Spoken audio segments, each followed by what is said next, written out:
out to the barn again. You haven't seen this angle for a long time. I've done a couple videos on my sign collection and wanted to show you, do an update on the new ones I picked up not long ago.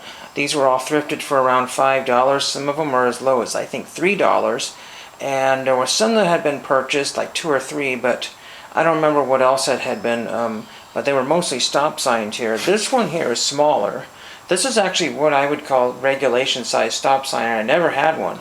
And all of these signs up here, all of these signs here, which I've shown before, all of those signs here, most of them were thrifted either locally, but like that 190 was done on eBay.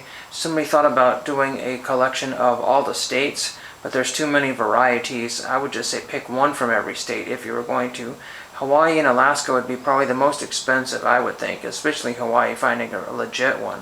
Finding legit ones of these here are not easy to do because you have to weed through all the shield signs that are done for, dorm room, college, and kids' rooms decorations, or just for, tricking people out of their hard-earned $50. That sort of thing here. But like I said, these were all the thrift store finds here. The reason why this one is smaller here is because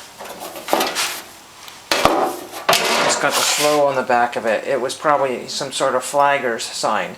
And I have a feeling that it's a little bit bigger than a flagger would hold, and there's not really a good way to mount it down there, so I think it was probably put on like a stand or a tripod, or kind of a A-frame type thing.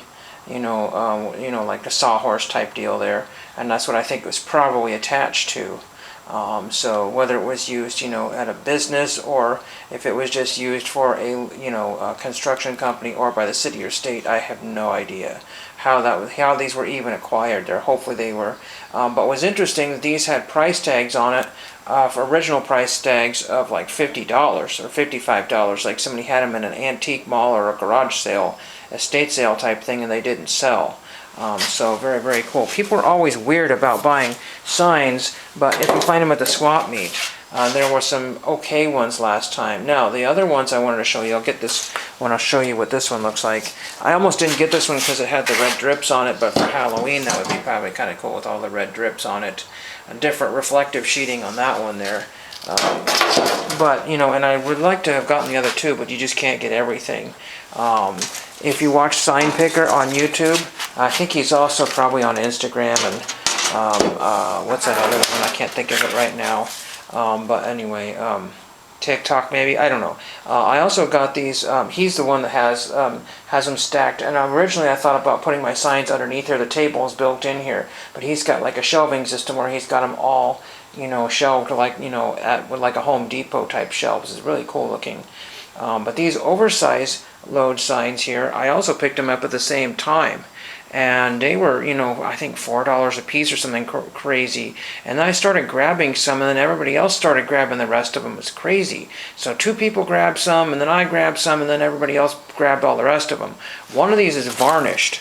And I think it was varnished maybe to use as like a shelf or like an end table. That would be my guess. And maybe some of these holes or whatever were to mount some legs or tables on it. Using for like a little bench or something in a room. These would make great shelves. I don't really, consider them part of my collection. I'm thinking that maybe I could do something with them. I mean, obviously you can use them as signs, but I don't have really anywhere I could deal with these. But what would be kind of cool is to turn them in, or at least the one that's been varnished, maybe I could turn that into a shelf in here. And because this is an old barnwood here that I used to put on there.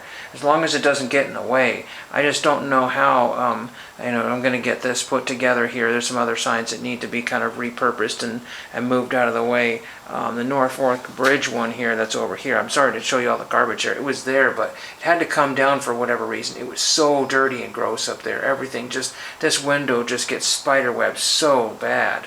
But I just wanted to show you these 2 and these 3 here, and then we'll just go over a couple more here. Again, I've got everything unfortunately out of order, and it needs to really be reorganized big time. But I like these ones that are like the unique one, the Vasquez Peak, Elk Creek. The Matilda Bay sign, that needs to be gotten rid of there. It has no value. I saw somebody trying to get $40 out of it, and then there's one at a thrift store that's been on their shelves for like $5, and no one will take it.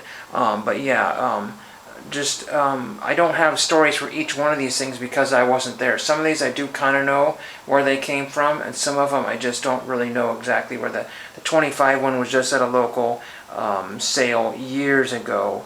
That sign might actually date back to the 80s or 90s. I have no clue what that one came from, but it's got, you know, a replacement panel in the middle there. I think it's got I think it's a sticker that's been put on there in the middle, so it might have said something else before, or they changed the reflective sheeting. But people who are sign geeks or whatever you want to call them, and look at the font there, that's just very unusual compared to what you might see today. Rarely do I ever see a 25-mile-an-hour speed limit, so I don't know where that would have been. You know, on a private road or something, I'm not 100% sure, but very cool. And then like on this entire shelf here, that one, probably that one, and then the business loop.